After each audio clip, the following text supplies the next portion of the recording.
Hello दोस्तों, waste Bengal में democracy यानी कि गणतंत्र का गला घोट के हत्या कर दी गई है और वेस्ट बंगाल का माहौल इलेक्शन के दिन कुछ ऐसा बना हुआ था।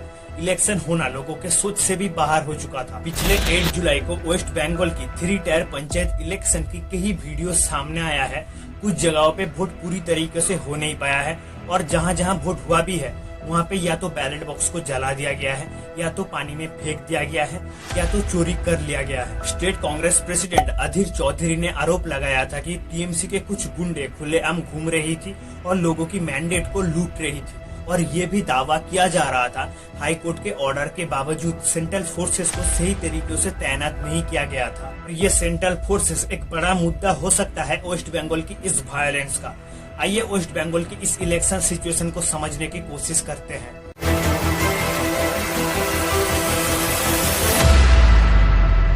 इसके अलावा वेस्ट बंगाल की कई जिले के कई इलाकों में वोटर्स को डराना, धमकाना, बैलेट बॉक्स को नष्ट करना और भी काफी कुछ इंसिडेंट सामने आई है। पॉलिटिकल पार्टी के बीच ये हिंसा इतना बड़ा फैलने के बाद, इतना बड़ा रूप लेने के बाद बीजेपी लीडर्सों ने कलकत्ता में स्टेट इलेक्शन कमीशन ऑफिस के सामने प्रोटेस्ट कर रही है और BJP state assembly leader Suvendu Adhikari president rule यानी कि आर्टिकल 355 का मांग कर रही है। उनका कहना है कि राज्य में सही तरीके से इलेक्शन तभी संभव हो सकता है जब राज्य में प्रेसिडेंट रूल यानी कि आर्टिकल 355 लागू होगा। यूनियन मिनिस्टर अनुराग ठाकुर का कहना है वेस्ट बंगाल में इलेक्शन का अनाउंसमेंट करना डेमोक्रेसी का हत्या की शुरुआत। लोगों के साथ फाइटिंग, फायरिंग, बॉम्बिंग्स ये सब कुछ वेस्ट बंगाल में एकदम कॉमन हो चुका है। यूपी का मिनिस्टर जयशंकर सिंह का कहना है टीएमसी केवल हिंसा से चुनाव लड़ती है।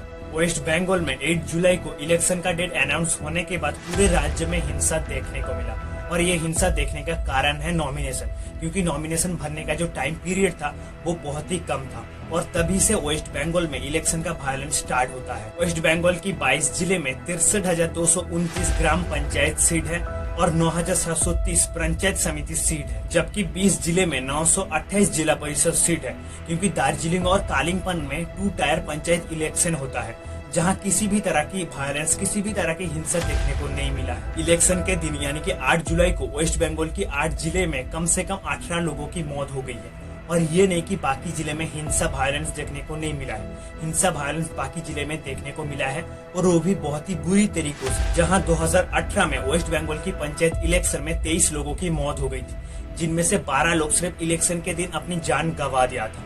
2018 की पंचायत इलेक्शन के हिसाब से इस साल का पंचायत इलेक्शन और भी ज्यादा बुरा होने, क्योंकि इलेक्शन के आंकड़े के ऊपर आप एक बार नजर डालें तो आपको पता चल जाएगा वेस्ट बंगाल की करंट सिचुएशन। मालदा के मोहितपुर इलाके में कुछ बदमाशों ने बैलेट बॉक्स को लेकर ही भाग गया। इसी बीच कोच बिहार के दिनहाटा में इंद्रेश्वरी प्राइमरी स्कूल में बैलेट बॉक्स को पानी में फेंक दिया गया और बैलेट बॉक्स को पानी में फेंकने के बाद वोटिंग को भी रोक दिया गया। दूसरी तरफ कोच बिहार के ही बारानचीना में बैलेट बॉक्स में आग लगा दिया गया, क्योंकि वहाँ पे फर्जी वोट हो रहा था।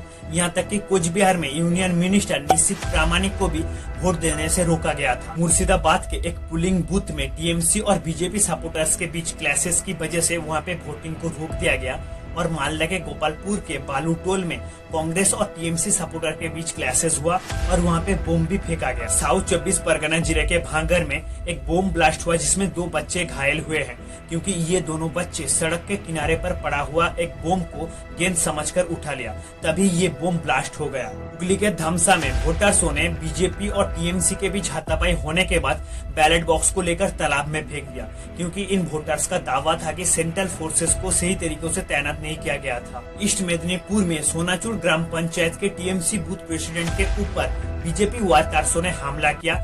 इसी बीच कुछ बिहार के रामपुर में टीएमसी बूथ प्रेसिडेंट गणेश सरकार को इलेक्शन के अगले दिन रात को लोगों ने चाकू मार के हत्या कर दी। वोट टेम्परिंग, बोगस वोटिंग, इन सब कारण की वजह से state election commissioner Rajiv Sinha polling process को जांच पड़ताल करने के बाद आश्वासन दिया है कि रीपोलिंग होगा या नहीं होगा। वेस्ट बंगाल की इस वायलेंस की वजह से सबसे पहला जो सवाल उठता है वो है सेंट्रल फोर्सेस कहाँ है।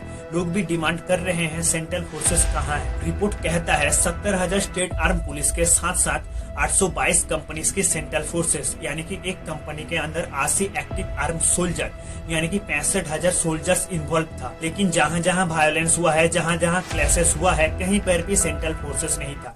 ये कहना गलत होगा, ज्यादातर जगहों में सेंट्रल फोर्सेस नहीं था। वेस्ट बंगाल की सीपीआईएम सेक्रेटरी मोहम्मद सलीम का दावा है, हाईकोर्ट के ऑर्डर के बावजूद सेंट्रल फोर्सेस को सही तरीके से तैनात नहीं किया गया था, जिस वजह से वेस्ट बंगाल में ये वायलेंस, ये क्लैशेस देखने को मिल रहा है।